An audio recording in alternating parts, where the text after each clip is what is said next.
evening we are to talk on the subject of the solar symbolism as it relates to the mystery of the Messiah, as this mystery was understood by ancient peoples. In order to get a little background for this theme, we want to go a little further in establishing our great system of astronomical symbolism. About 300 years before the beginning of the Christian era, there lived a man by the name of Aratus. He came from the area of Soli, which is now Cilicia, and it was from this same region that St. Paul came. It may therefore be due to this and to the great esteem in which Aratus was held that he is considered today as the only non-Christian writer, non-Jewish writer, to be quoted in the New Testament. The quotation occurs in the 17th chapter of St. Paul. Paul is speaking in Athens at his famous sermon given by the altar of the unknown God. And he says, in addressing the Athenians, as your poets have said, referring to God, we are his offspring.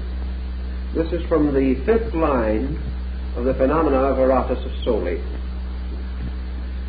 Aratus was no astronomer, and yet, weirdly or strangely enough, we regard him today as one of the most important figures in the history of astronomical research. He was a physician, a man of letters, an outstanding poet, and spent the second part of his life, second half, in the court of the king of Macedonia. The king was very much interested in the astronomical researches of a previous scholar who had left a number of verses and also considerable prose material under the general title, The Appearances. This title meant to imply the appearances of the heavens at different seasons and times.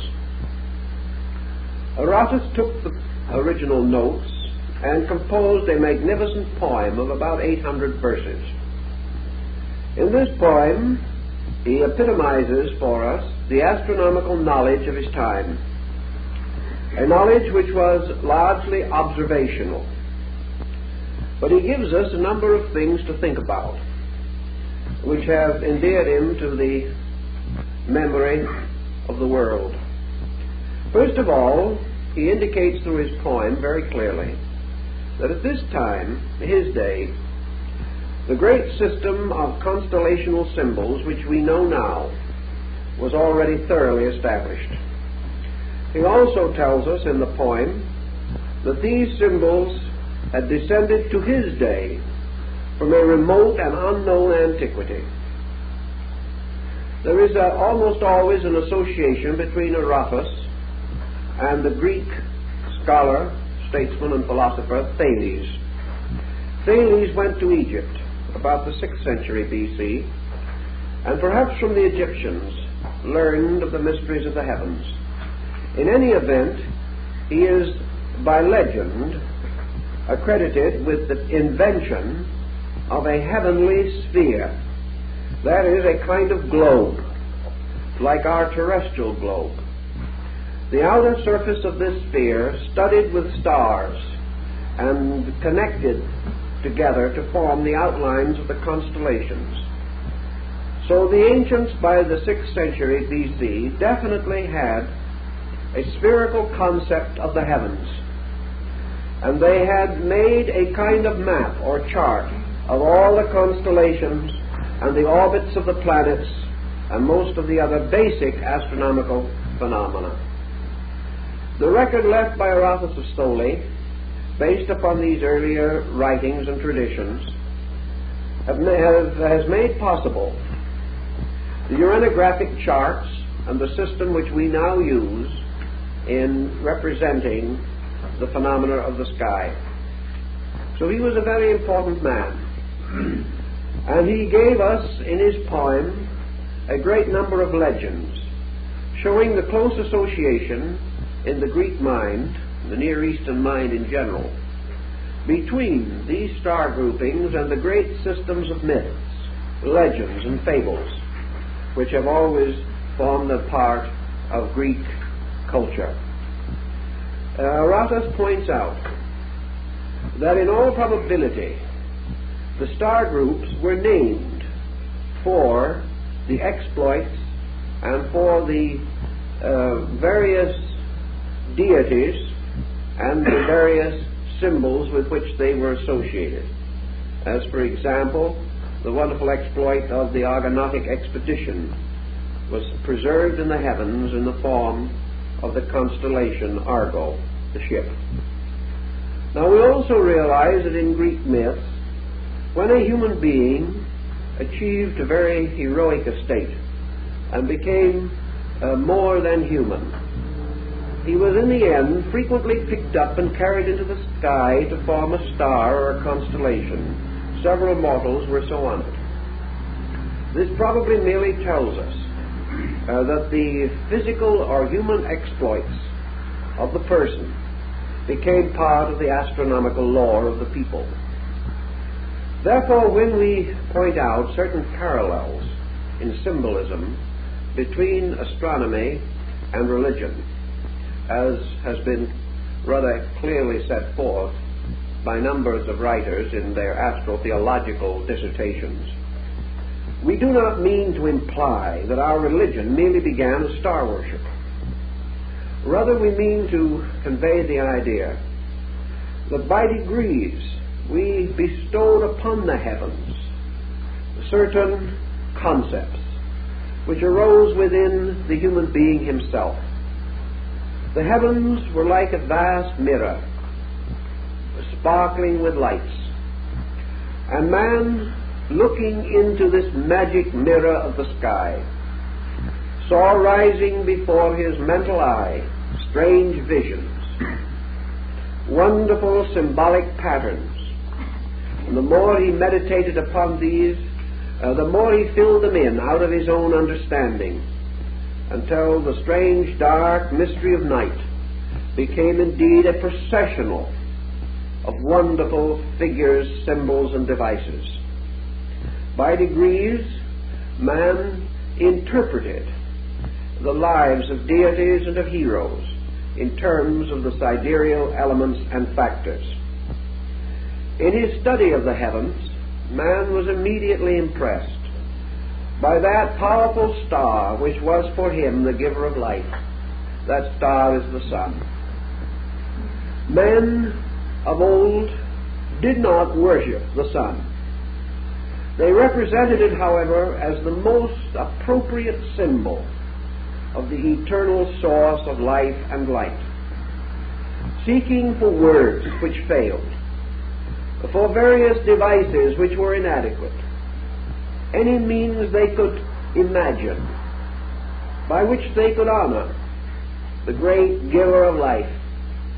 Ancient man could find no emblem more splendid, no symbol more appropriate, no device more essentially truthful than this blazing orb of day. So throughout the world, at all ages and times, the sun became associated with religion. It was associated because, as the great Pharaoh Amenhotep IV pointed out, that the sun is the nourisher, the life giver. It shines upon both the just and the unjust. It recognizes no difference in creed or color or race. It is not denied to one people and given to another. The grain of the believer and the unbeliever planted in the earth will sprout with the light of the sun. The sun, therefore, is a universal concept. It belongs to no time. It bears upon itself no strange limiting symbols belonging to one group of culture or another. It is the ever splendid orb of day. It is that which lifted man from the terror of night. In ancient times, men were afraid of darkness. They huddled in their caves and huts through the long, dark hours of night, fearful of strange animals and of disasters which came to those who wandered about in darkness. But with the rising of the sun, the world of realities was once more revealed. The ghosts retired. The demons were no longer powerful. The spirits of the dead returned to their graves. And just as the story of the crowing of the cock heralded the end of the dance macabre, the strange dance of death, so the dawn, heralded by the chanticleer, brought with it ever renewed hope of good times, of happiness, and permitted men to see the faces of each other without doubt or worry. Thus the sun was benevolent. It warmed those that were cold, and while sometimes the tyranny of its rays caused great heat, for the most part in temperate zones where these philosophies were developed, it was a friend, the coming of which promised fertility, the time of planting. It was also the friend that brought the ripening of the harvest. It was also the friend whose departure in winter was a cause of the deepest regret. And the rebirth of this friend at the vernal equinox was the subject of continuous universal rejoicing. So the sun in itself was a wonderful and beautiful emblem to ancient man. Now the Egyptians, looking about them by the side of the Nile where the sandy bank flowed down to the water, and where there was in good season much mud, which was the life of Egypt, observed a very curious thing. There was a little insect, a beetle, called the Scarabassaka. It was very much like our familiar June bug. But this little beetle was a very industrious little creature. It would lay its eggs in a ball of mud, or perhaps of cattle dung. Then it would push this ball with its hind legs backward, usually up some slight incline.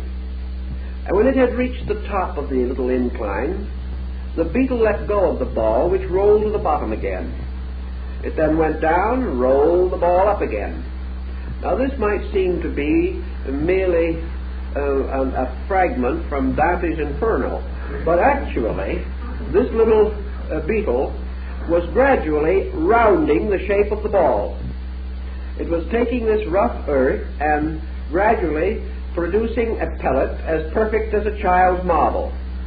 When all was exactly the way the Scarabaeus wanted the ball, it was then able, by this same strange backward motion, to push it along, rolling it on the ground a considerable distance until it came to the place which the insect had decided was suitable for the incubation of the eggs within the ball.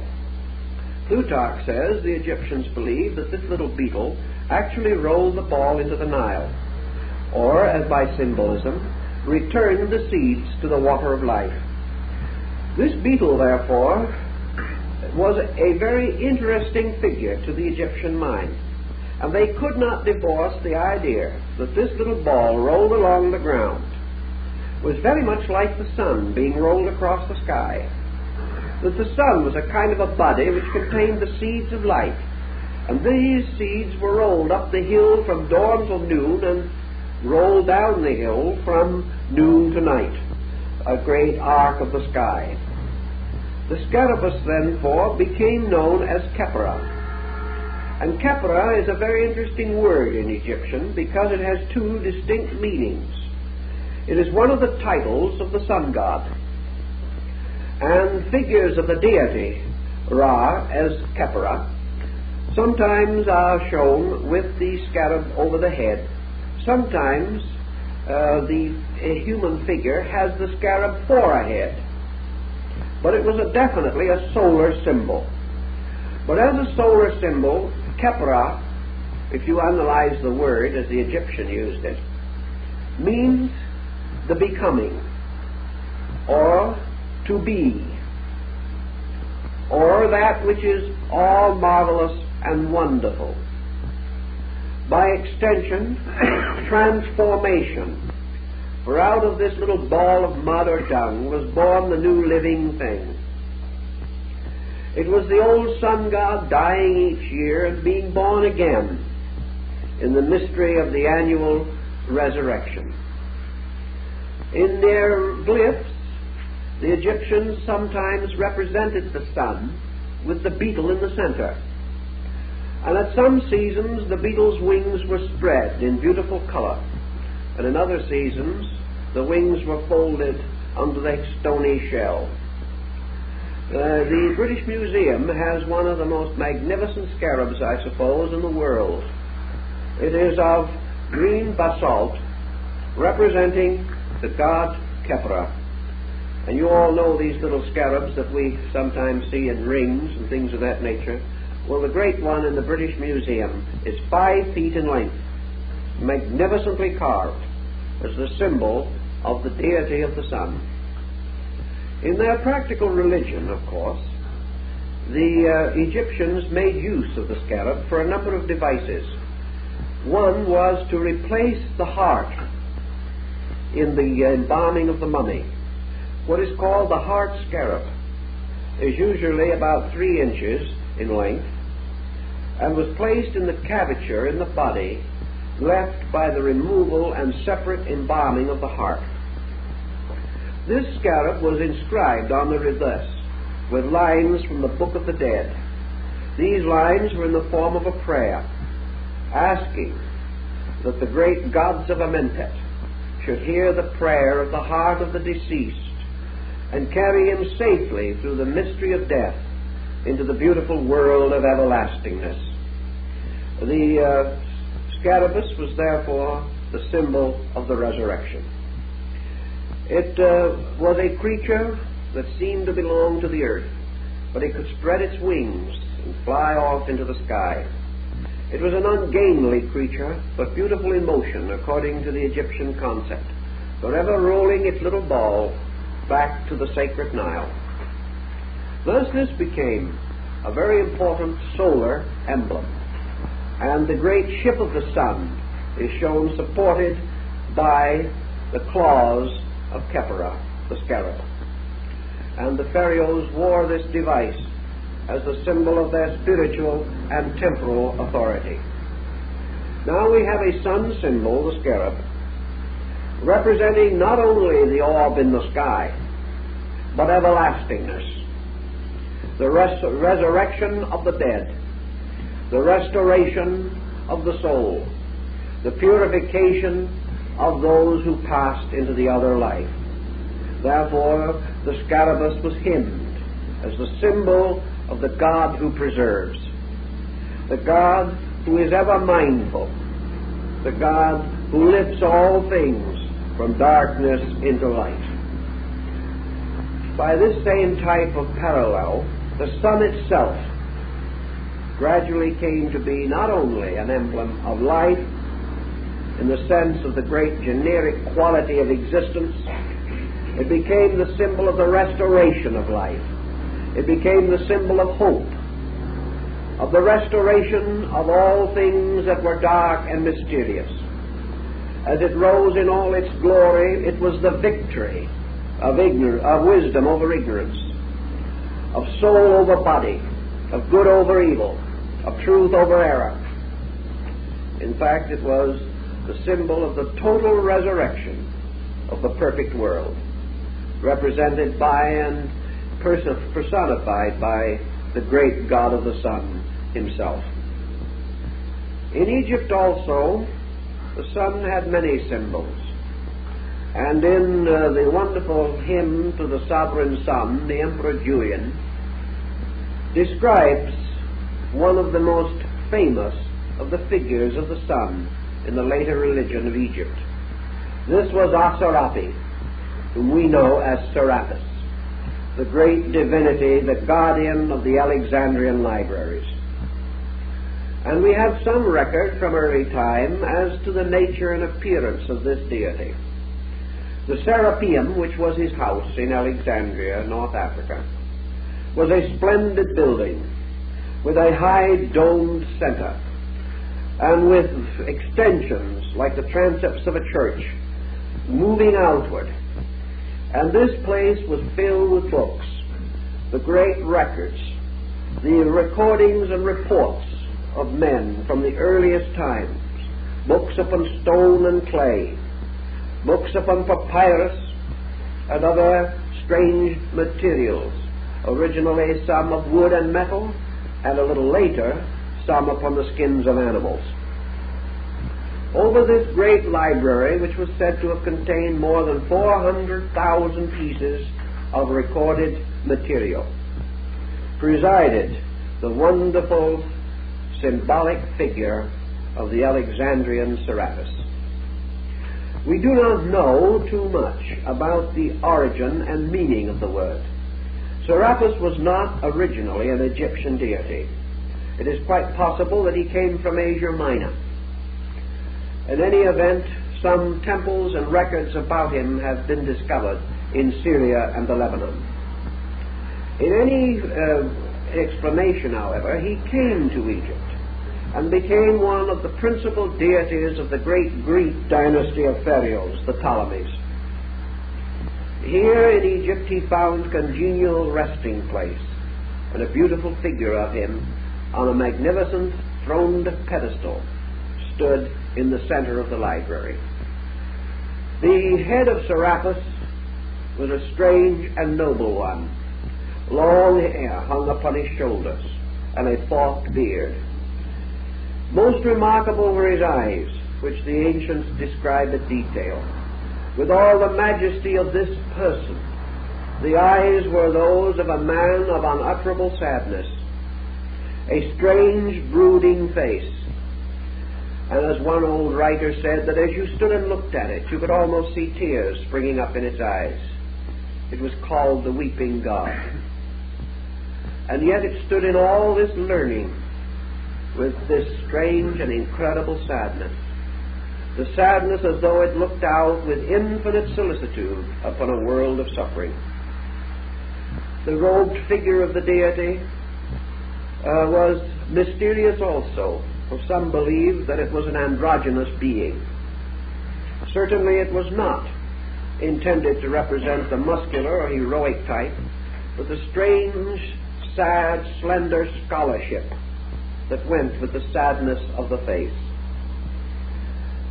Serapis bore upon his head a basket filled with living grain and all the symbols of growth.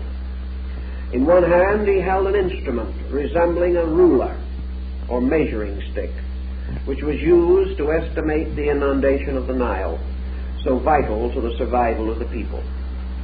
Beside him he supported with his other hand a strange staff consisting of the bodies of 3 serpents twisted together. And these 3 serpents each had a different head. One of the heads was that of a wolf, another was the head of a lion, and the third, presumably, was the head of a bird. The wolf was called the head of the past, the lion of the present, and the bird of the future. And thus time was twisted together into a strange staff, which was used to support the mysterious figure of the deity. Serapis ruled his world, and the meaning of his name, perhaps from Assur, a form of the word Osiris. Assurapi could be the bull of Osiris, the Hapi or Api being a form of Apis. There is, however, another derivation, namely that it came from a word seraph, meaning to shine, the glorious. And we find the word in the Old Testament, in the Bible, also in the New Testament, as a symbol of the order or hierarchy of the seraphim, meaning the shiners or the glistening ones.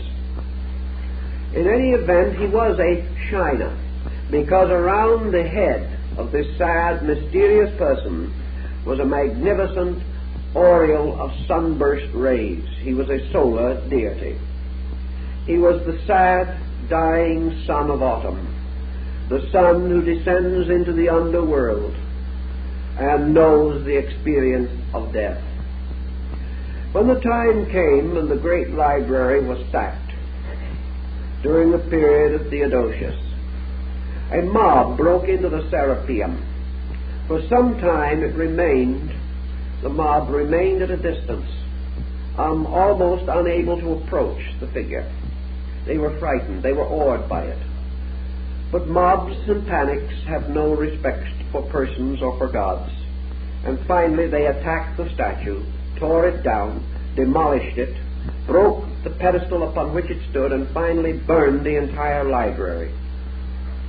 When the ashes were cold, and men began to search for the remnants and remains of their own vandalism, the church historian Socrates, not the Greek philosopher, the church historian, says that under the pedestal of Serapis, when they excavated after the destruction of the building, was found the monogram of Christ. Well, this is peculiar because that pedestal stood there and was placed there long before the beginning of the Christian era.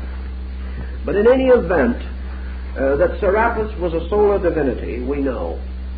That this divinity was also regarded with some favor by the early Christians, we also know. For we are told by Clement of Alexandria, the ante-Nicene father, that when the bishops of the church went to Alexandria, they held their services first in the temple of Serapis and afterwards in the church of the Christian sect. This deity, therefore, is another strange and wonderful link with the great mystery of the solar God. We cannot attempt a long and detailed study of all the solar divinities, but in every instance we find in the faiths of men the emergence of what Carlyle calls the hero myth. Now, the hero myth comes in so many forms, from the most classical and abstract to the most common.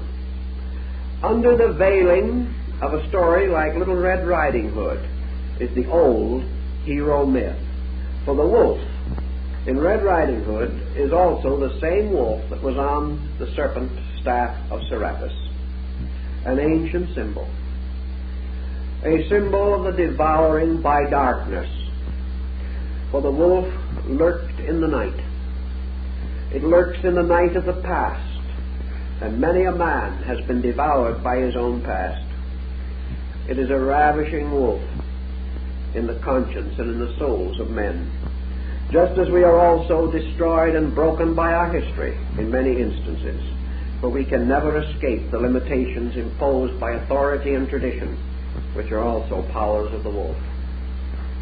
In the same classical grouping, however, we go through Grimm's fairy tales, we go through the legends and stories collected and preserved by Hans Christian Andersen, and we go back to the great classic myths. Here we find the story of St. George of Cappadocia fighting the dragon. This is Apollo slaying Python, another form of the solar myth, where it is always the solar hero who must destroy the dragon of darkness, must save man from the sins and evils of existence. The solar myth also gives us Samson, whose strength was in the locks of his hair, especially in 7 locks. And these 7 locks, of course, are found in the Gnostic philosophy, where the 7 rays of the great leonocephalic lion, the rays of the nimbus, end with the symbols of the vowels and also with the signs of planets.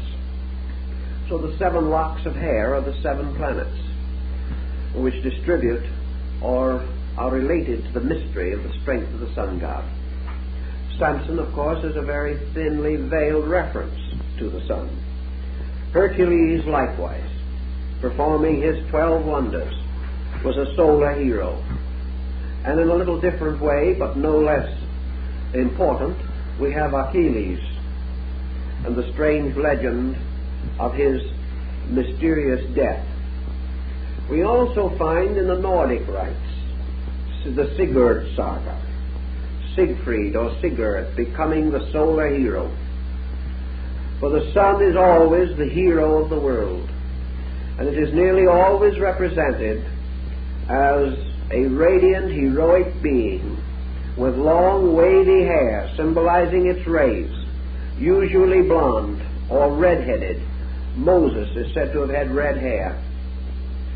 This strange, reddish, golden light, the symbol of the mane of the royal lion of the sun, the lions that decorated the throne of Solomon, the lion of the tribe of Judah, the mysterious royal family of the lion of the Shakai family in India, which gave rise in due course to the birth of Buddha.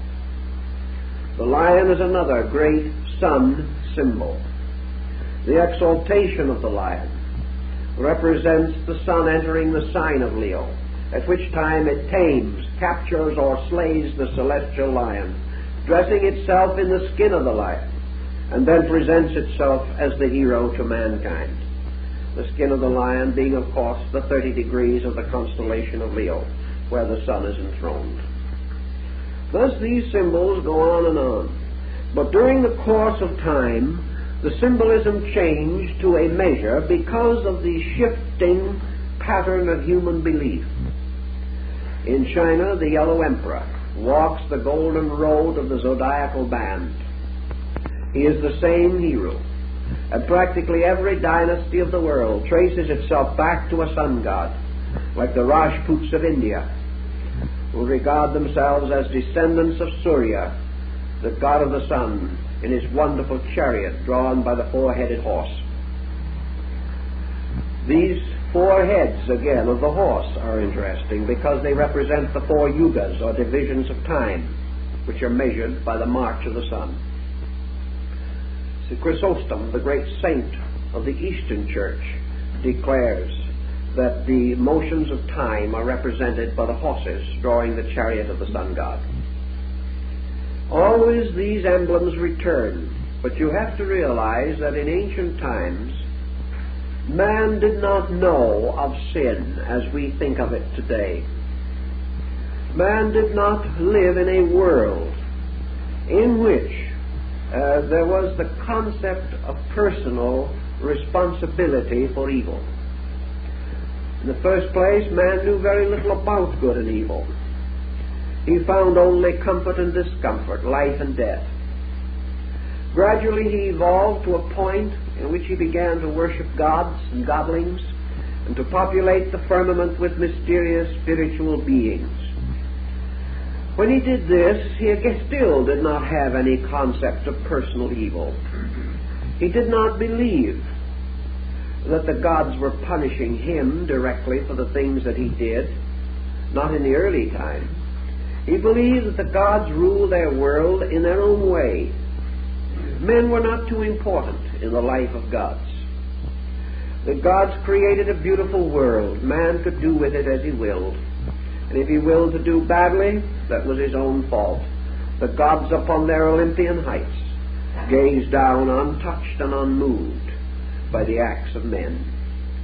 Then one of the earliest of the solar heroes, Prometheus, was introduced.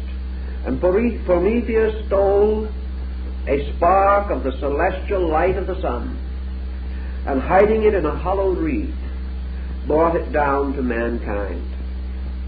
And the gods, because he had broken their covenant and their will, punished Prometheus, and bound him and chained him to a rocky crag of Mount Caucasus, and placed a vulture to gnaw upon his liver. And Prometheus, the friend of man who brought the sun into the life of man, was one of the earliest of the sun's soul figures. For after his strange and wonderful sacrifice, the gods could no longer destroy men at their pleasure, because the spark of the divine fire which he had brought now blazed within each human soul. and man had achieved immortality by disobedience. It's a very interesting legend and a very powerful psychological theme. Prometheus, therefore, is one of the soul men who sacrifices himself for the good of the world. The story of the sun, as we said, can be traced in your Nordic rites in the Kalevala of Finland and in the wonderful massive stone carvings of Central America, Yucatan, and also in the paintings and glyphs of the North American Indians. Always this wonderful theme has to do with the life giver, the life bestower. Osiris in the Egyptian ritual was sometimes represented as a mummified body lying upon the lion-like couch of death, and all over his body grain was sprouting. He was therefore a symbol of life coming forth from death. The mummification of the Egyptian dead was a comparatively late introduction. That is, it came only after the great cultural system of Egypt had reached considerable height. The very earliest remains of the Egyptians were not mummified, but were buried in the earth in the neat chest or embryo posture, in a circular hole or grave. This was to symbolize the fact that death was another birth. To live is to die is to be born. The Egyptians therefore represented death as a kind of birth into another world, and they represented this also in their solar mystery. They realized that the sun sank at night, but the sun did not die, although the earth became dark. They began to learn of how the tree in the wintertime loses its leaves but does not die. And the cultus arborum, or the worship of trees, developed around the fact that the tree, though seemingly dead, will live again. And one of the best known examples of that, of course, today is the symbol of the fir tree, which we use at Christmas to recognize the fact that this little tree survives the winter, remains green, and is the promise of the return of the sun power. So the sun, in its departing and in its returning, became of the most profound importance, because man recognized his total and entire dependence upon it. Now, man also had certain moral qualms in his own heart and mind, and he began to realize that the sun deity, or the sun principle, the life principle, was in a strange way an unselfish benefactor of all things. Akhenaten and other great Egyptians, including Amenhotep, realized that in a strange way man needed the sun, but that the sun did not need man. Some way the coming of this great orb of light was for the good of man, or for the good of nature, not really for the aggrandizement of itself. It was therefore a sort of unselfish benefactor. It, needing nothing of itself, gave all of itself. Having nothing that man could do to make the sun better, the sun still did everything for man. Man could never repay. He could never do anything except perhaps offer his prayer and offer his consecration to the works of the sun. The sun did not need him. And this brings us to a problem that is of some interest perhaps in modern thinking, because today we are very much concerned over the effort to find adequate definitions for deity or for the nature of first cause, and we argue back and forth as to whether or not God is a person, a principle, a being, an essence, a substance, or merely a continuance of eternal mechanistic principles in the universe. And nearly every title that men have given to the sun, other men have questioned and doubted. And wherever the solar deity has been venerated under one name, this name has come to be hated or loathed by persons of other beliefs. It's a very strange thing, but let us realize one point here that may be helpful. That in antiquity, in the days when the great appellations were given to the sun, nobody thought of them as definitions.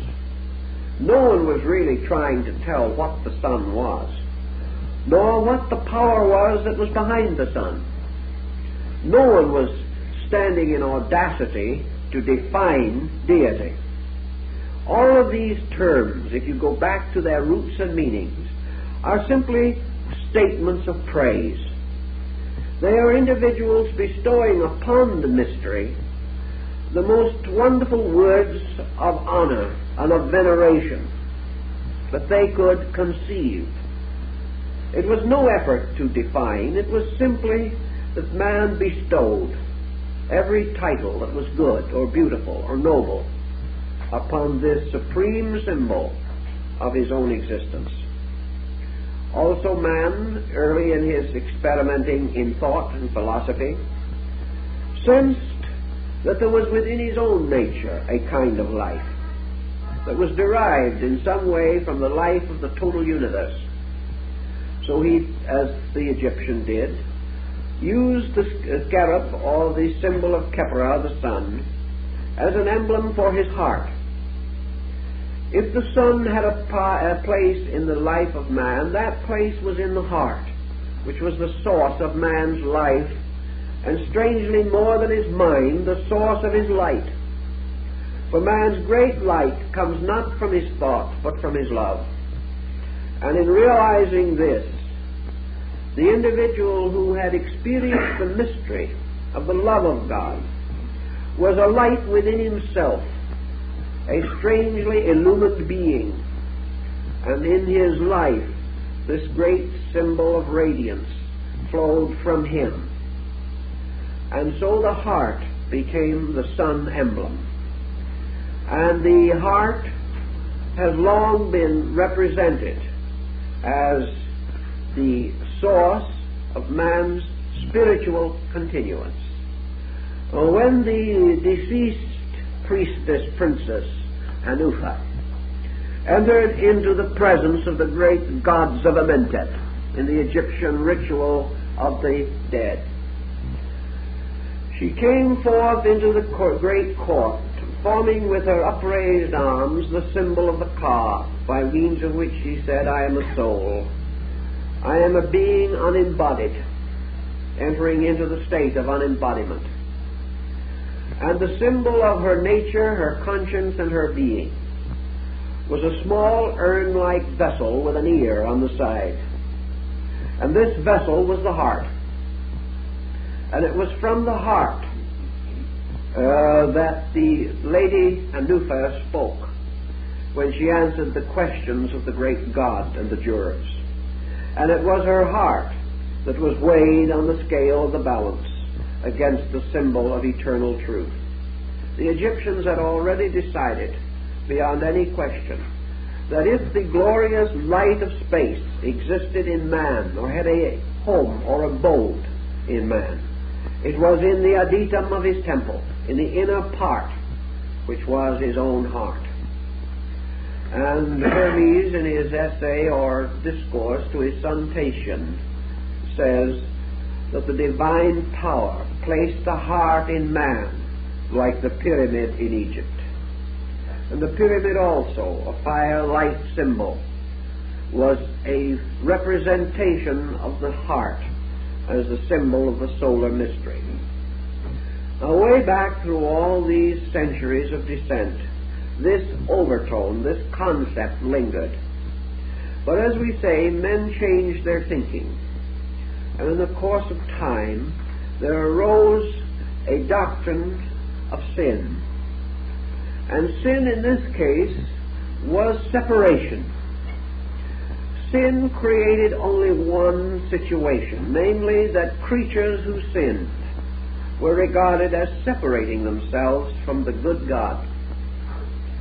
Thus, by fall or relapse or by departure, spiritually, morally, or physically, from the code, man created an interval between himself and the good. He was no longer able to see the God that walked with him in the garden in the cool of the evening. He lived in another kind of world, a world surrounded by his own kind of creature. But the mysterious upper world, the world of light, was closed to his eyes.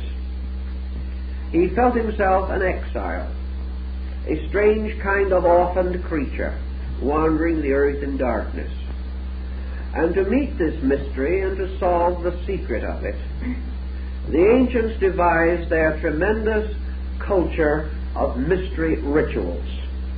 These were the sacred dramas and sacred ceremonies which were undertaken by those who desired to journey back into the light of the God. Always, therefore, in the Holy of Holies, or the Sanctum Sanctorum of the house, in the deepest part of the temple, was a sun symbol of some kind. A symbol of life, a symbol of power. One of the earliest of these sun symbols was the cross, because, as Plato points out, the Logos, or the creating power, impressed itself in the form of a cross at the time when it first began the building of worlds. It impressed itself upon creation in the great signature or seal of the cross. Thus in the temples we find these symbols, symbols of the attainment of man who must journey home. This journey home was through the darkness of ignorance, through testing and trial, and finally the ascent into the lighted sanctuary, where, surrounded by the priests and those who had already attained, the candidate was invested with the great solar emblems, the emblems of his own regeneration and restoration. It was then also that he was given the little white stone, upon the inner surface of which was inscribed his mystery name, for he was born again. He had come into the light of truth. The old systems of the mysteries extended probably from 2500 to 3000 BC, down almost to the beginning of the Christian era. And then we have what Voltaire refers to in his description of the Samothracian rites, the mystery of a brother who was slain by his brethren. And we find in the old mystery rituals the solar emblem, the candidate representing the sun god, passing through a terrible tragedy of betrayal, of assault, of murder, of martyrdom. We find this solar emblem brought forth as a lamb to the slaughter. We find it betrayed. And we look back over the history of the world and we begin to understand something of this betrayal. In many of these systems or symbolisms, the betrayal was the result of the action of three persons who were determined to destroy the solar emblem or to usurp the power of heaven. Consider therefore now that the sun god, Kepra or Serapis, ruled over the great sanctuary of wisdom. For in the great library of the Serapeum were the talking stones that told the history of the world. Here were the records of ancient times and of the achievements of men, the dreams and hopes that were old even 2,500 years ago. Therefore, Serapis was the symbol, in a sense, of the records of man's progress, passed on as a priceless heritage from one generation to another. The record of man's struggle, his uprising out of darkness, and his coming forth by day out of the night of ignorance. And in this sense, the sun deity finally becomes the actual symbol of truth, becomes the figure of a reality which is the total of essential knowledge. It is therefore quite understandable how the decline and corruption of the mysteries could be considered as an assault upon the body of a god. Just as Serapis was broken from his wonderful pedestal and smashed to 1,000 bits, so the ancient system of learning, which was the essential principle of united knowledge, was torn from its ancient sacred footing, cast down, destroyed, broken, scattered, by the embodiment of three powers of darkness, powers that we call ignorance, superstition, and fear. It is the ignorance of the mass, the superstitions of false faith, and the fear of temporal power. These are the things that gradually corrupted and destroyed the great institutions of learning, martyred the teachers, crucified, poisoned, murdered, until the wonderful system of mystery initiation was no more, destroyed and corrupted, so that the temple was brought down like the house of the Philistines, and Samson, the sun god, died in the destruction of the house which he pulled down with his own hands. So the house of wisdom, when it fell, carried the symbol to darkness with it, but also resulted in the fall of the house of the Philistines. And the world that has mutilated, defamed the mysteries, is now itself weakened, darkened, living in fear and doubt, living in moral and ethical uncertainty, wandering in a darkness, knowing not what direction to turn, still proud of its worldly wisdom, but afraid of darkness and afraid of its own sleep. These things then can have and do have a variety of interpretations. And in these interpretations we discover many of the ancient beliefs and doctrines. Now, if you will study, as we attempted to show you in the first lecture of this series, the ancient relation of the zodiac, the solar system, and the sublunary elemental spheres of the earth, you will see that in the ancient concept of things, the sun occupies the middle distance between heaven and earth. Robert Flood, the great Rosicrucian mystic, whose designs and figures so influenced Kepler, was of the opinion, therefore, that in the great monochord of the world, the single-stringed musical instrument binding heaven to earth, the sun was the central fret, or divided the string into two equal halves. This also was found in the Gnostic and Greek mysteries, and in the mysterious lute of Orpheus. If the sun, therefore, be suspended in the very center of the great system of intervals known in Pythagorean astronomical music, it would be like man, as described in Goethe's Faust, as standing twixt heaven and earth, dominion wielding.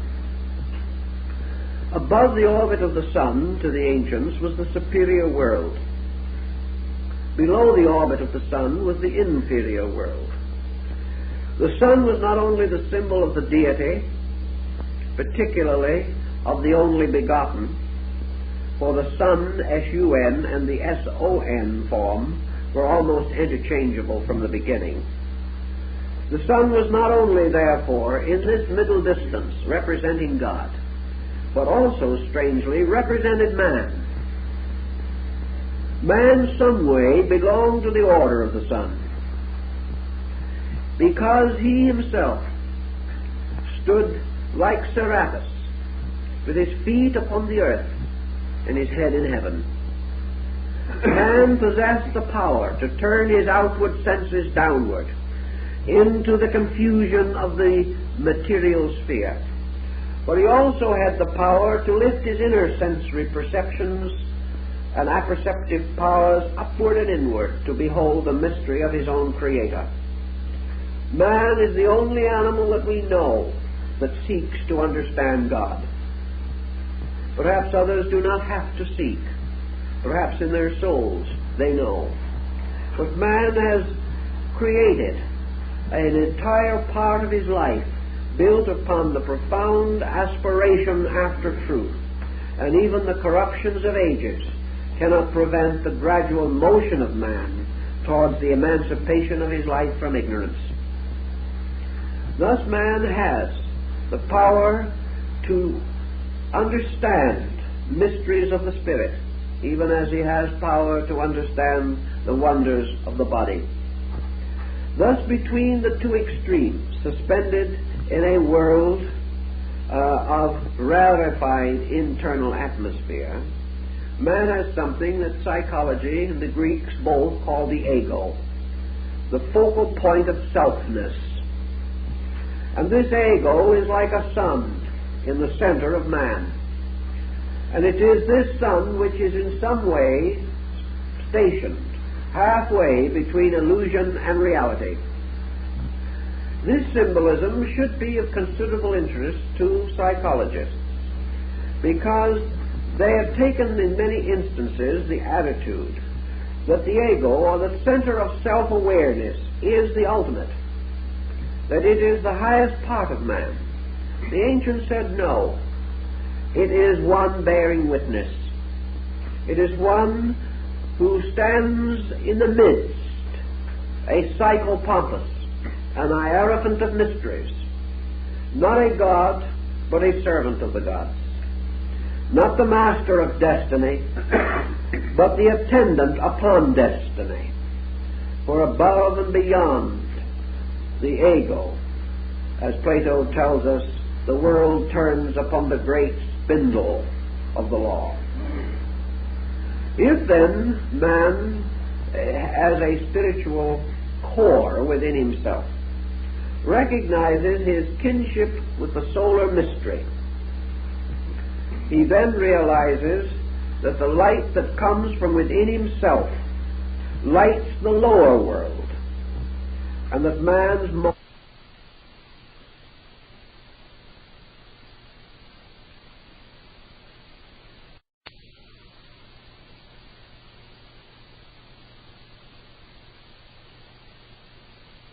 do with the strange but inevitable death of the soul.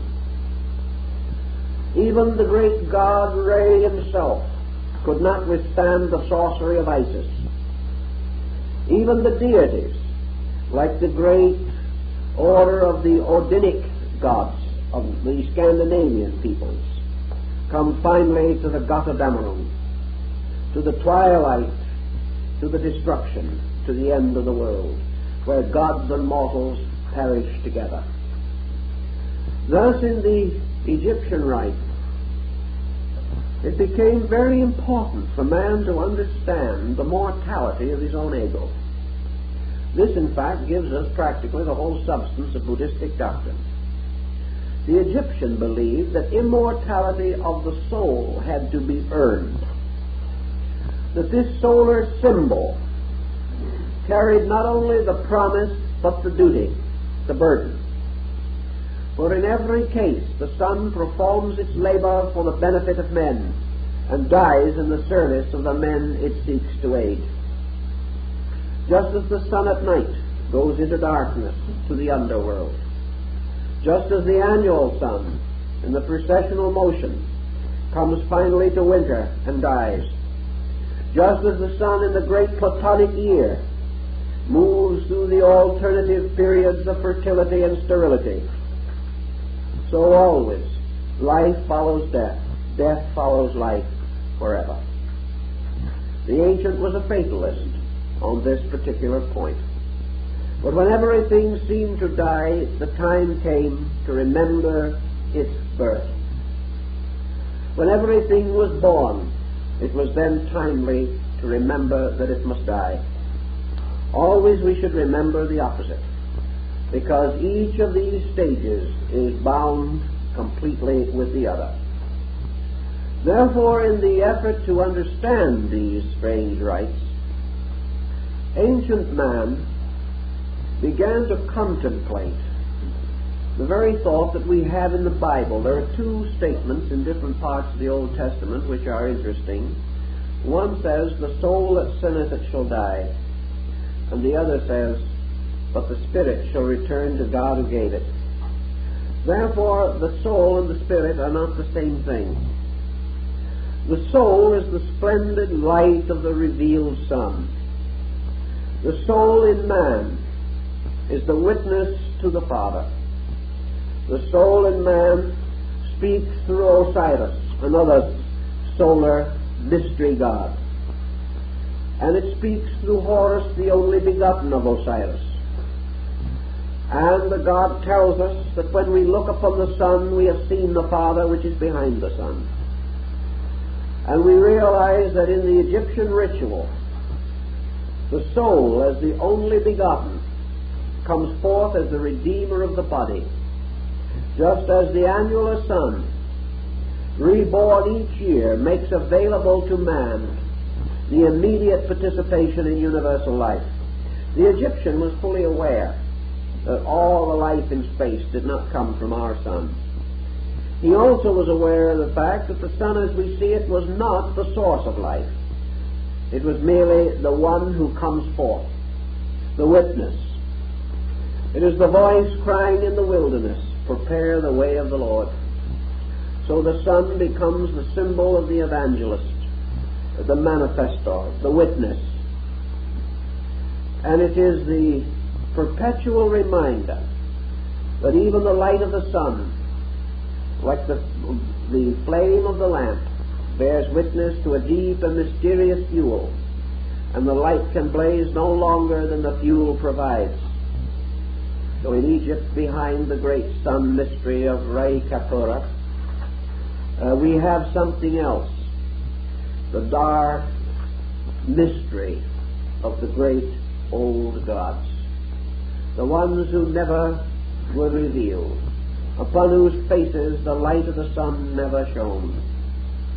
They were the first, the only ones, the Sebi, the ones who remained in darkness, in their mysterious abode of the eternal north, where the path of the sun never came. And these dark gods were the gods of space and eternity. And this space and eternity, remote and wonderful, eternal and unconditioned, continued on its way through all duration, until from out of the darkness of this profundity burst forth the symbolic symbol or the symbolic form of the solar mystery. The sun, therefore, came to bind heaven and earth, came to unbind heaven and earth. For such were the powers of the Pontifex Maximus, that they shall bind and they shall unbind. And such were the ancient ritual terms. But the sun mystery brought the dark light or the dark life of the supreme cause into manifestation. And it also lifted up men, for its rays ended in hands, drawing them into the light. For as the sun draws water, so the mysterious soul sun draws souls upward out of darkness. And souls buried in the earth, like the grain, are brought into release, into spiritual manifestation through the mystery of the Eucharist. And the Eucharist, in this case, is actually the power of water and fire, or sun and moisture. For by partaking of the mystery of the sun and moon, by partaking of the strange Eucharist described at the time of its first establishment by Melchizedek, priest of Salem, we know that there was the mystery of the corn, the wine, and the oil. And in this we find again the Eucharist performed at the Last Supper by Jesus and his disciples. For the bread became the symbol of the corn or the grain. The wine was in the cup of the sacrament. But where was the oil of Melchizedek, the most mysterious factor of all? In the completion of the Eucharist at the Last Supper, the oil was Christ, because the word oil is in Greek Christos. It is the symbol of the anointing. Therefore, when Christ is referred to as the anointed, it is because of the use We have the same word in Crisco, our present cooking shortening for oil. It comes from the same root. So Christ is the oil.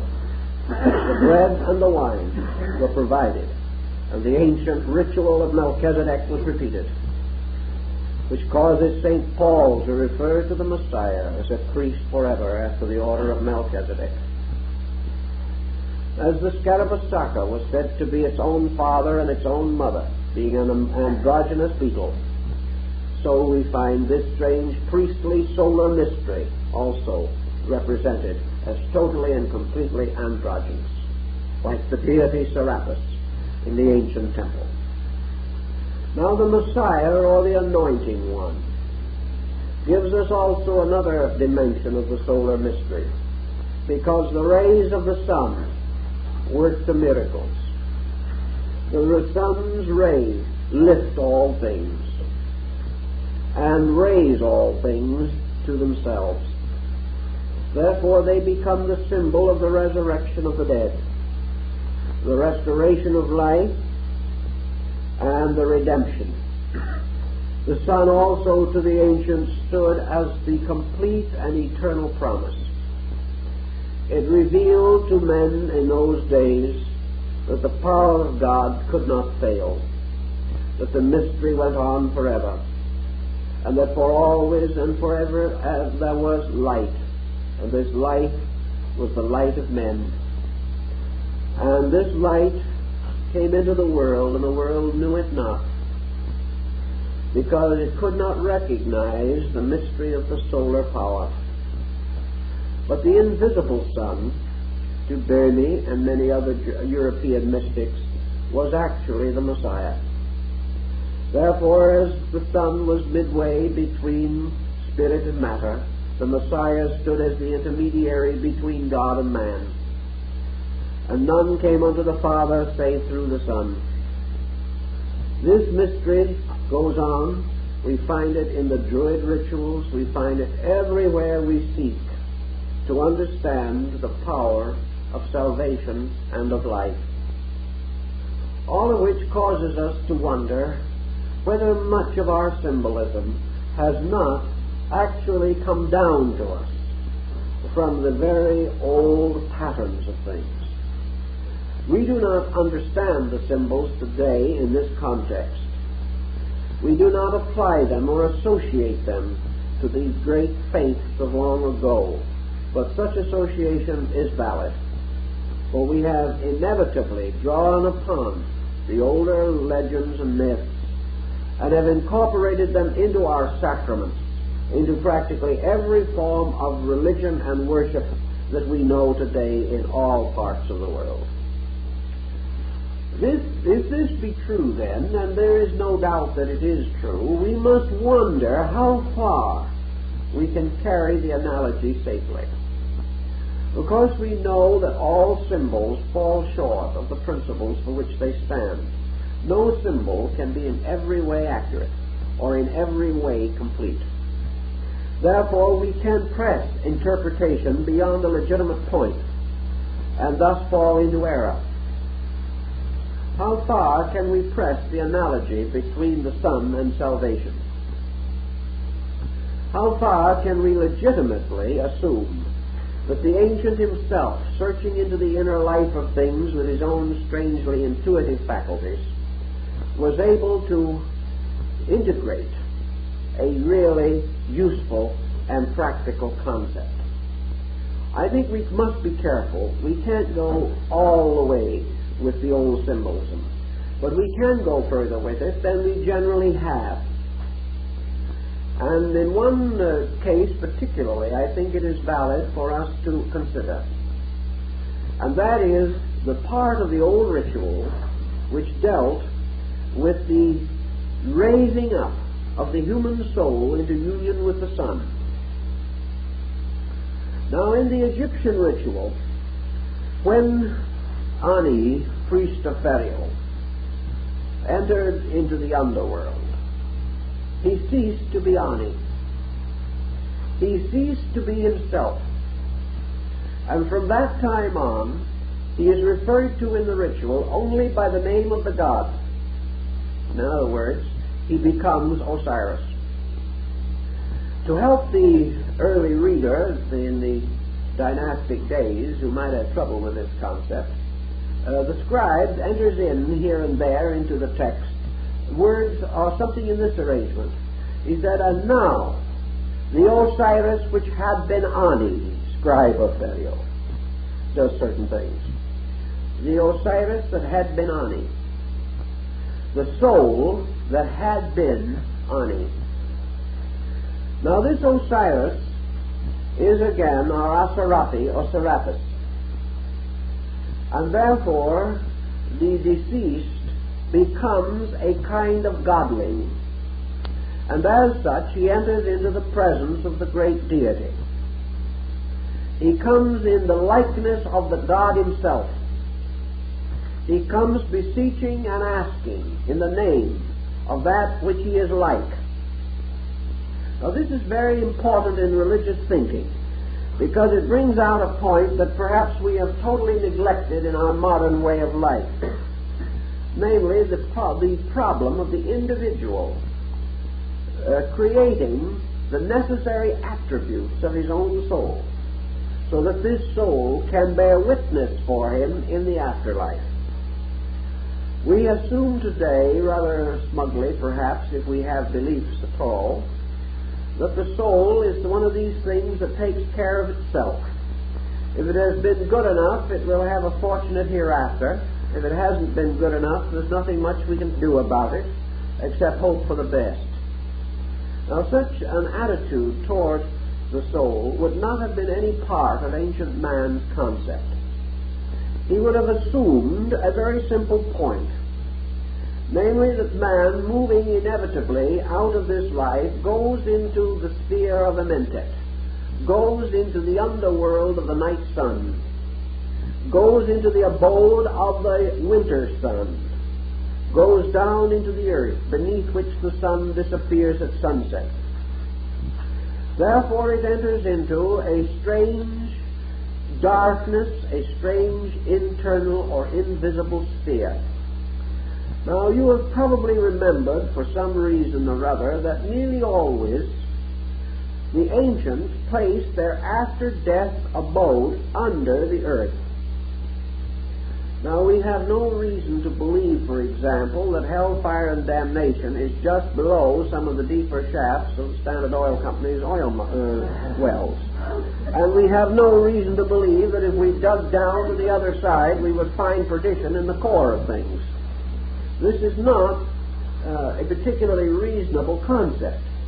Yet ancient man always considered that at death the individual went down, that he left surface and went toward center, in this case of the earth. That in his conscious periods he lived in the light of the earth's surface.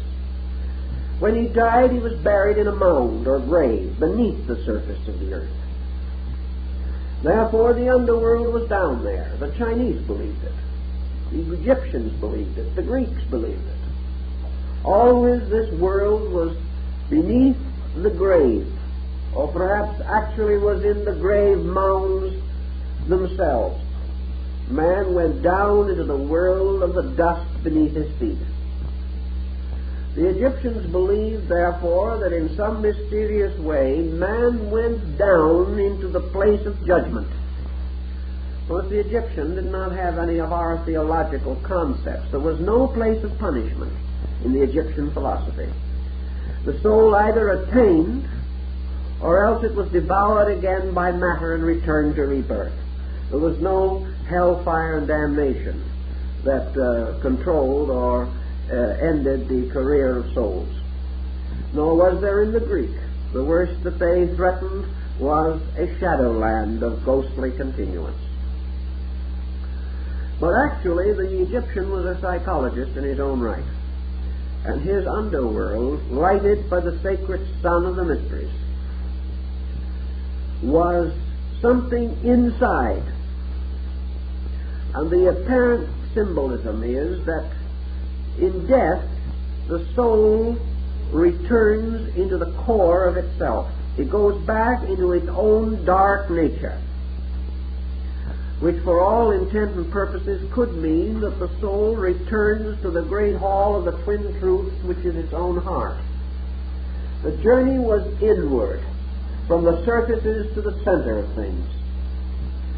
And in the Egyptian ritual, the dark world of the soul was the inner life of the individual. When the body was gone, when the senses were gone, when the manifesting links and bridges between consciousness and objective physical existence, when these bridges were broken, the soul did not cease.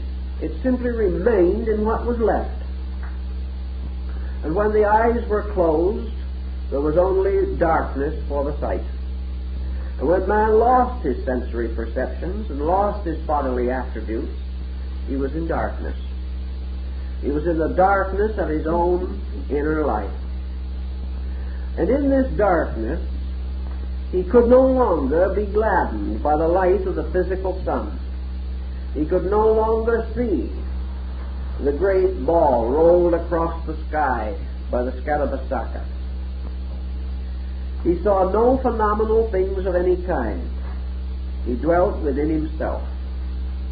And he turned, as the Egyptian tells us, and prayed in a strange aloneness, prayed for the rise of the sun, of the dawn, inside of his own nature.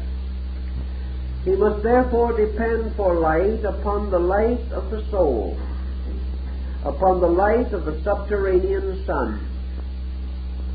And this subterranean sun was quite an interesting thing. It had two lives because it represented man's objective psychic center of egoism. When man slept, he died and went back again into his own inner life. When he awakened, he came forth again, like Keppra in its glory, rising over the mountains of the east. So objectively, in the daytime, the sun lighted his outer life. At night, it had to light the inner world of his experience. In life, it lighted again the outer. In death, it had to light the inner. So man depended in his state beyond the grave upon the sun in his own self or life. Now, as the physical globe of the sun represented our objective consciousness, so the mysterious power behind the visible symbol, the soul sun, represented man's internal psychic existence. And the Egyptian was very much concerned with making sure that the sun of the soul shone brightly in the darkness of the inner life. It must be brilliant and strong that the plains of Alu may not be in darkness. Now, these planes are these little things that psychologists refer to as our introversional areas of activity. The individual extroverts in life. In death, he introverts. In life, he pours forth out of himself. In death, he returns again to live with himself, to live with the qualities and principles and attributes which are peculiarly his own. And there he comes upon the God of the mysteries. For if he explores the underworld and is faithful and moves through this labyrinth of mysterious tests and trials, he comes finally to the sanctuary, to that temple which is the house of hidden places, ruled over by the master of the secret house. And here he comes into the presence of the midnight sun, the internal sun. He sees then within his consciousness a sun blazing in the firmament. And according to the Egyptian, he has a strange experience. For just as surely as materially and physically, when he opens his eyes, he sees a vast world around him, so psychically and mystically, when within his own nature he opens his eyes, he sees a vast universe within him that extends as far and as wonderful as the world around us seems to be. And in this inner mystery, there comes the rising of the sun in glory. And the Egyptian represented this in the state of the blessed soul in contemplation.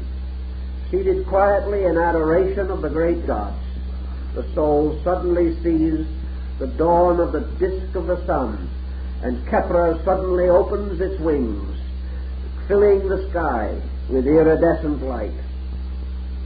This is the soul of the mysteries, which the ancients considered as the messianic sun. This is the sun in the soul, which is for the salvation of men. And this sun in the soul has to be earned, it has to be made possible. For when it comes, when it rises, it bestows immortality. For as the ritual of Egypt says, there can be no death when the sun in its risings bestoweth its light.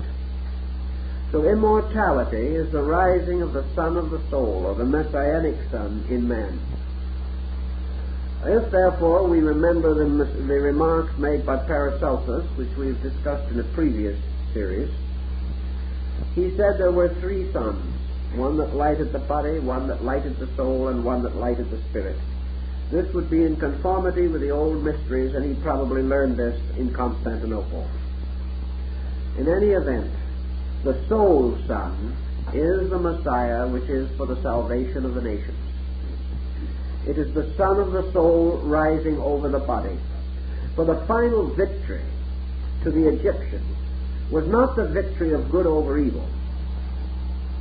This was important, but this was covered more or less by the great negative confession of faith, in which the virtues of the deceased were clearly enumerated.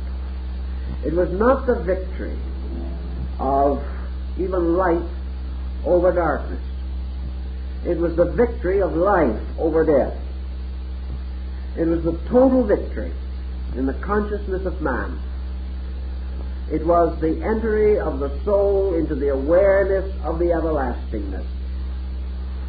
It was man suddenly knowing, by the rising of the dawn light of aurora, knowing his own immortality, knowing his own eternity, and dedicating himself to the service of the greater in the presence of the lesser. Thus the Kepra in his rising really brings the light of internal truth to man. And illumination, as it is termed in mysticism, or cosmic consciousness, was known to the Egyptians as, of course, the rising of Kepra, or the great Scarabus, over the horizon. For it was the blaze of light that lighted not merely the outer forms of things, but the inner structure of them, so that their bodies were full of light. And that this light and this life was the assurance of eternal continuance. To achieve this end, therefore, the individual had to not only make his peace with the gods that rule the world, he had not only to give unto Caesar the things that are Caesar's, he had also to make his offering to the sun in its rising. And among the old manuscripts, one papyrus to the Queen Mother of one of the ancient serials is very beautiful, because we learn from it so much of the philosophy of these people, something that we know so little about, unfortunately.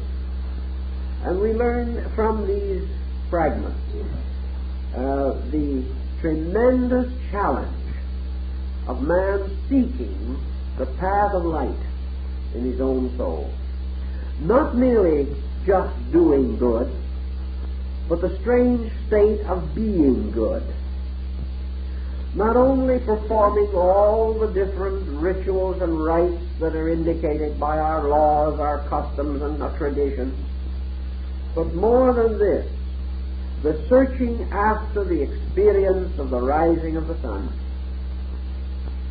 That in some way, while we live, we must have some pre-awareness of this coming of the great light of the world.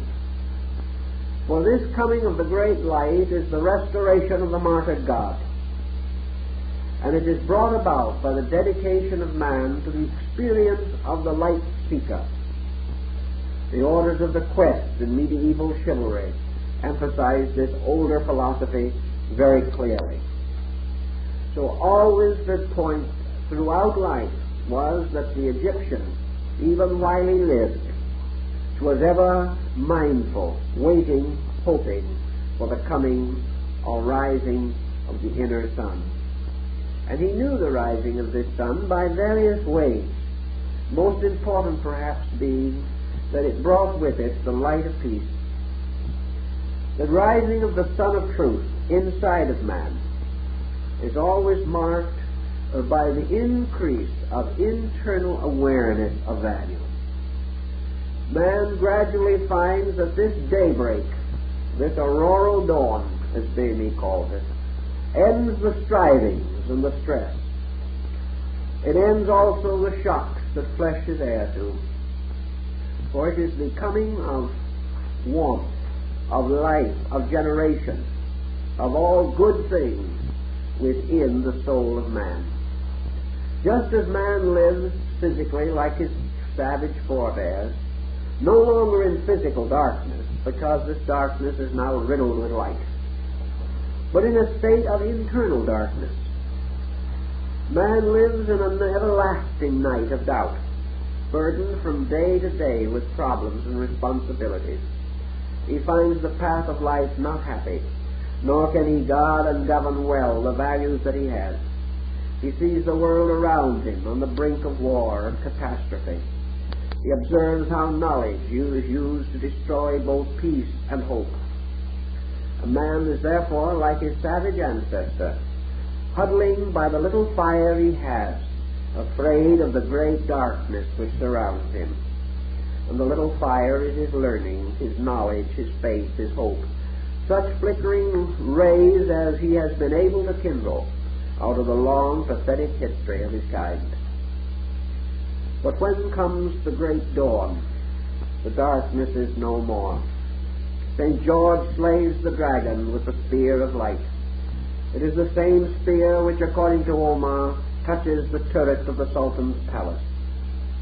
It is this great light of inner understanding, the alchemical agent that transforms fear into faith, ignorance into wisdom, superstition into insight. These things man has to accomplish by the rising of Kepler in its glory, the restoration of the sun god within the strange mystery of his own life. To make this more seemingly understandable, the place of the sun in the zodiac and its journey through the years, its labors, were all carefully studied and analyzed to get the analogies that would help to strengthen the doctrine. Man born into this world dies from the world of light, and therefore this is the entrance to the dark world of the mysteries. In the ancient zodiac, the Egyptians used the symbol of the scarabus, where we now use the crab as the sign of Cancer. In all probabilities, the scarab is the correct form, and the crab is a more or less compromised form, perhaps due to the corruption of ancient designs or the transference of the symbolism to some area where the scarabus was not significant. In any event, the crab is the symbol, or was the symbol, and the scarabus of the summer solstice. And the summer solstice, of course, was the point of the greatest heat and light of the sun. Therefore, the sun took upon itself at that time in the precession of the equinoxes the body of Kepler, and the sun became the scarab in its glory. Now man, according to the ancient philosophies, in the Mithraic rituals, and of course Mithras is another solar deity, who, overcoming the vernal equinox in Taurus, slew the bull and bathed itself in the blood of the bull and became strengthened, or became the hero as a result. This was also an astronomical mythos. Perhaps it is this Mithraic rite of the slaying of the bull and the bathing in the blood of it that was the origin of the red shoes of Julius Caesar.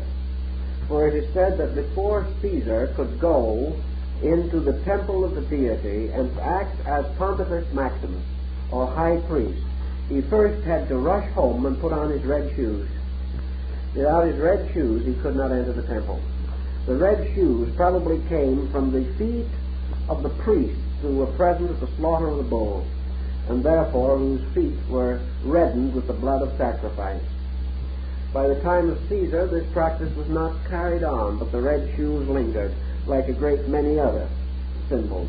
And wherever red occurs in vestments of clergy, it represents or is related to sacrifice or to martyrdom.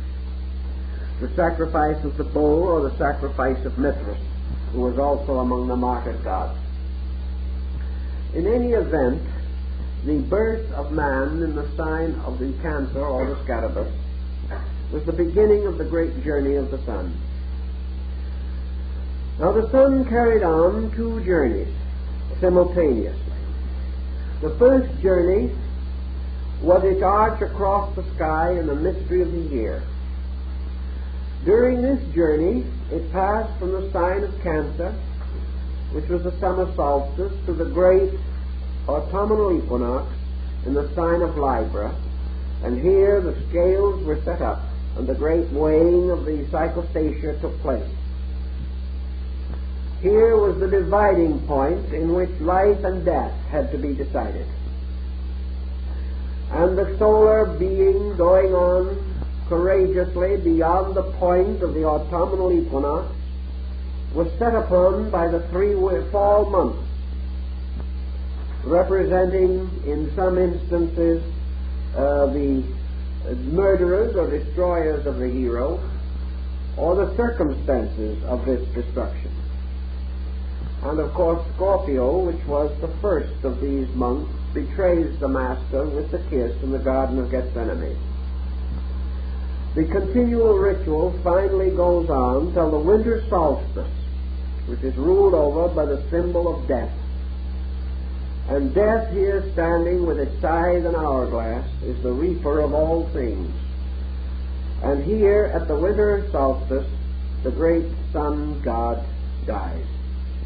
He is betrayed. He is carried to the great place of the skull, which is called Golgotha. And here upon Calvarius, which is a naked skull, the cross presumably was erected. And here the sun god is crucified over the body and remains of Adam, the primordial being. Now at the winter solstice, the sun seems to stand still for 3 days. The old astronomers were unable to estimate any motion of the solar body for 3 days. Thus at the winter solstice it is said that the sun goes in or descends into the underworld and remains dead for 3 days. It therefore passes, in the terms of its energy, into the abode of the dead, or into the abode of souls. And there it remains for a certain period. It also remains in a strange processional, for in the sacred rite, the body of the dead sun god was carried in a procession which bore it from the winter solstice to the vernal equinox. A procession of 3 days, 3 degrees, 3 months, according to the different symbols that are associated with the various faiths. Here again the mystery of the 3 days is restored, for at the equinox also the sun is not observed to move for 3 days. And at the end of these 3 days, at the actual moment of the equinox, the sun is reborn, rising as Khepera in its glory, promising the return of fertility after the long darkness of winter, in which the sun sleepeth, and all men rest, and the earth is without light or nutrition. It is the problem of the long night in which life returns to the other world. After the vernal equinox, the sun marches in its splendor. It overcomes the ram. It rises above the power of the bull Apis. It comes under the power of the Dioscuri, Castor and Pollux, and again reaches its magnificent arch enthronement in the sign of the scarab. Now the Egyptians say that there was a mysticism to this. They pointed out even in those ancient days that when men die, they often, most usually, die in the night. And that when they die in the night, they most often die in that part of the night which just precedes the dawn. This is an old legend or an old fable. It is not necessarily universal, but the ancients believed that there was a certain tendency to a pattern here. They therefore further believed that in the so-called night part of the 24 hours of the day, or the night half of the 12 months of the year, the sun, by its mysteries, changed its vibratory pole. And therefore, while it is winter or darkness in the outer world, the sun becomes the particular illuminator of the inner life of things. Therefore, as man's objective concerns are advanced most rapidly in the period from the vernal equinox to the autumnal equinox, the diminishing of the physical sun is attended by the increase of the sun of the mystery, and therefore that man's internal life is strengthened most during the period when his material energies are least exalted. So the Egyptians considered the period from the autumnal equinox to the vernal equinox, through the winter solstice, to be the period of great soul building. It was here that man's inner strength became greater than his outer strength. It was here also that because of the darkness or winter that had fallen upon his world, his ordinary and common labors were not fruitful. He could not go out in the snow and do the tasks of planting and reaping. And remember, all these things began in the agrarian period of our culture. Therefore, in the wintertime, man had to remain under the shelter of whatever protection he had. He had to search for civilization in communion with those near to him. He had to invent and devise activities which were not similar to those of the summer. He could not hibernate like some animals. Thus we may say that man's material progress was advanced in the summer, and his intellectual growth was achieved in the winter. If there had been no winter, we might still be in the Stone Age, because the winter was the time which men had to fill with an activity that was not material. Here was the time when they had to develop their cultures, their insights, their literary attainments, their artistry, and all the various forms of genius which were made possible because of the strange additional leisure which they had. If they provided themselves as well as they could during the good season and had put away the tithing of the 10% for the next year's seed, they then had security through the winter months. And this security was man's first leisure. And this leisure was the beginning of man's civilization. So in the long winter months, men grew as soul beings, or had the opportunity to so improve themselves. The Egyptians went further than this, however, by analogy.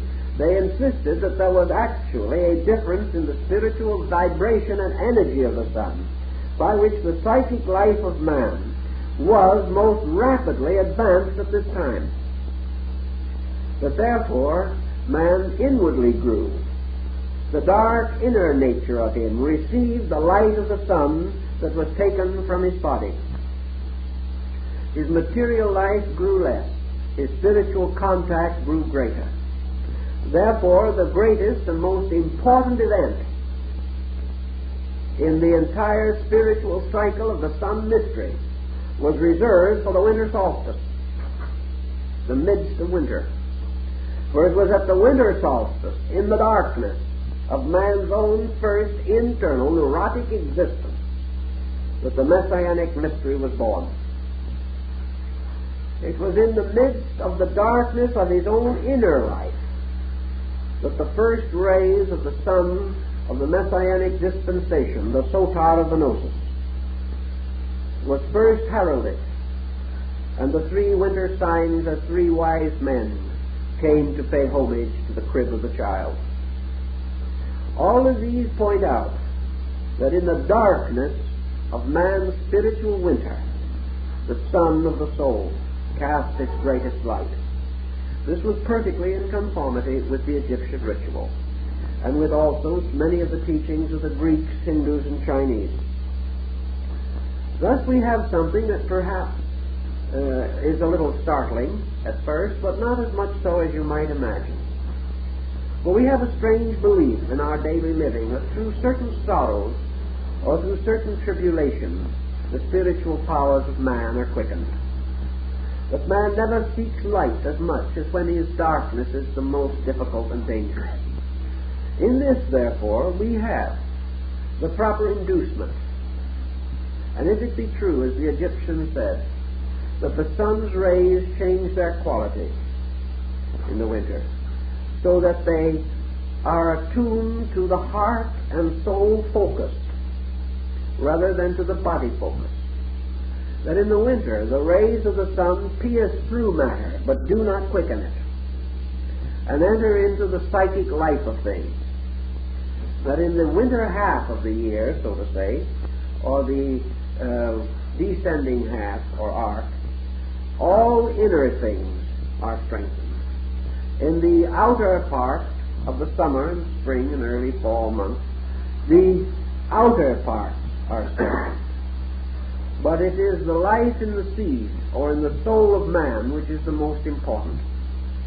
So the sun in our winter shines into the inner part of our lives, rising in glory over the great fields of Amentet.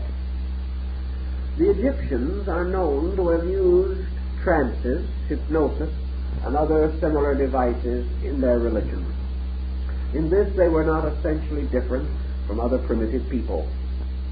We know also that in trances and in sleep, the Egyptians believed that they could come into the presence of the great gods of Amentet. Therefore, that in this sleep of death, in this trance, man had an experience of inner life. Always initiation and death were used as parallel symbolisms, and the individual internalizing, searching for value, must seek for this internal sun which shines in the darkness, but is not known by the darkness. If then, during this same season of the annual motion of the sun, from the autumnal equinox to the vernal equinox through the winter solstice, this sun is shining in Amentet, it means that the god has not died. It is not that the god is dead, it merely appears to be dead because it sleepeth. Now this god actually does not sleep in its own nature. When Osiris died, he did not merely rest in the mastaba of the tomb. He went forth into another lower region and there ruled over the quick and the dead. In the same way, the soul of man in sleep does not merely lie down in darkness. It moves into another world where it is lighted by another sun. In the same way, man searching for value, passing through the ceremonies of the mystery ritual, is moving into another world which is lighted by the sun of the soul. And it is this ever-coming sun which is the promise. This is the true light that light is every man who cometh into the world, for it is the light within himself. And this light is strengthened more in that time when material things are less favored. So the Egyptians actually believed that when the sun went to sleep for outward things, it burst into glory inside of man. And that when it set in the west, it rose in the east of man's heart. And when it rose in the east of the earth, it sat in the west of man's heart. For man's outer works were works of the light of day, but the inner mystery of his soul were works of the light of night, not the darkness of night. For there was no darkness, except man's own ignorance of light. And each day, the sun rising was like his own consciousness. For when he woke in the morning, the sun rose through his eyes and through his sensory perceptions, and he saw the day. But when he went to sleep at night, the sun seemed to set, and he saw no more of the day. But the moment he was asleep, the Egyptians believed that he went into the world of another dawn. And here, within himself, the light continued to shine. I think Buddhism has much the same concept, but it points out the mysterious curtain which conceals the ship of the sun, that when it goes down over the mountains of the west, man no longer sees light. But man who has become inwardly wise is able to experience light, like Apuleius, who initiated into the mysteries, stood upon the threshold of Persephone, the underworld, and declared that he beheld the sun shining beneath his feet under the earth.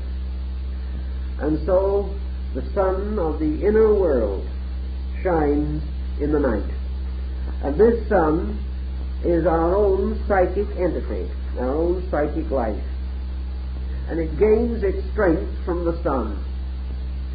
And just as the seed in the ground is quickened by the water and by the ray of the sun, so the seed in the soul, the seed of the tree of life and of the tree of the knowledge of good and evil, these seeds are quickened by the Eucharist of the fire and water of the sun.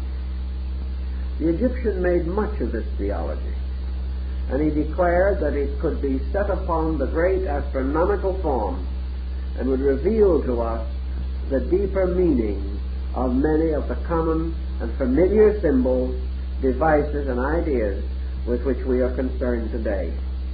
Now our time is up, and I think it's time for you to all commune with the sun in your own soul in the quietude of rest.